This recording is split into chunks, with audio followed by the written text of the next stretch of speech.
बंधूंनो नमस्कार. मी परमेश्वर मतलाने सर्वांचं स्वागत करतो आजच्या या नवीन व्हिडिओमध्ये. तर शेतकरी मित्रांनो, सध्या आपल्या कपाशी, सोयाबीन, हळद या पिकामध्ये सर्वात महत्त्वाचा जो प्रॉब्लेम सुरू आहे सध्या, तो म्हणजे हुमणी अळीचा प्रादुर्भाव. सोयाबीन, कपाशी या सर्व पिकांमध्ये आता सध्या पाऊस न होता, त्यामुळे पण भरपूर प्रमाणात आपल्याला हुमणीचा अटॅक दिसत असल्यामुळे आपण जे काही औषधं वापरले, बऱ्याचशा लोकांना, काही लोकांना रिझल्ट भेटलेत, काहींना नाही भेटलेत. परंतु आता सध्या 1-2 दिवस झाले, आजची तारीख 23 आहे, 23 जुलै. तर 2 दिवस झाले पाऊस पडलाय. आता बऱ्याचशा शेतकऱ्यांनी जे औषध वापरले, तर ते काय आहे की आता आपण जे आधी वापरले ते आपण कोरड्यामध्ये वापरले, त्यामुळे आपल्याला जशी रिझल्ट पाहिजे तसे भेटले नाही. परंतु आता 2 दिवसाआधी आपला जो पाऊस झाला, त्याच्यात आपल्याला जे आपण औषध वापरणार आहे त्याच्यामध्ये आपल्याला रिझल्ट भेटण्याचे चान्सेस जास्त आहे. कारण जोपर्यंत हे जे औषध आहे याचं जे पाणी होणार नाही, बरेच लोक ग्रॅन्युल वापरत आहे. कारण ग्रॅन्युल आपण टाकल्यानंतरही ते जमिनीत जाणार नाही. जोपर्यंत मुळांच्या जवळ ते जाणार नाही तोपर्यंत आपल्याला रिझल्ट मिळणार नाही.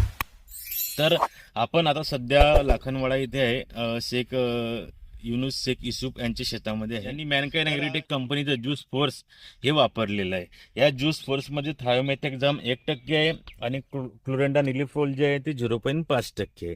तर यांनी वापरलं. तर आता आपण प्लॉटमध्ये सध्या उभा आहे, तुम्ही बघू शकता की हा जो प्लॉट आहे याच्यामध्ये त्यांना हुमणीचा अटॅक हा दिसत होता आणि त्यांनी एकरी 2.5 किलो या प्रमाणामध्ये तर त्यांनी हे रेचा वापर हा केलेला आहे.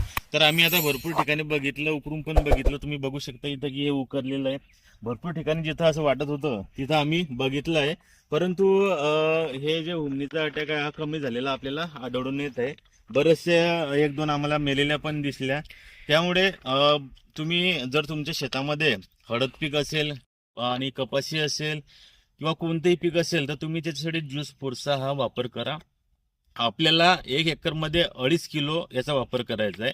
तुम्ही खतामधून पण याचा वापर करू शकता आणि रेतीमध्ये पण वापर करू शकता. 2.5 किलो आपल्याला वापरायचा आहे. फक्त खतामध्ये जे दाणेदार खत आहे, जसं की सिंगल सुपर फॉस्फेट दाणेदार, याच्यामधून याचा वापर करा आणि रेतीमध्ये पण तुम्ही त्याचा वापर करू शकता. फक्त जमिनीमध्ये ओलावा असणं आवश्यक आहे. ओलावा जर चांगला असला तर तुम्हाला चांगले रिझल्ट भेटतील. तर धन्यवाद. माहिती जर आवडली तर आपल्या शेतकरी मित्रांसोबत शेअर करा. धन्यवाद.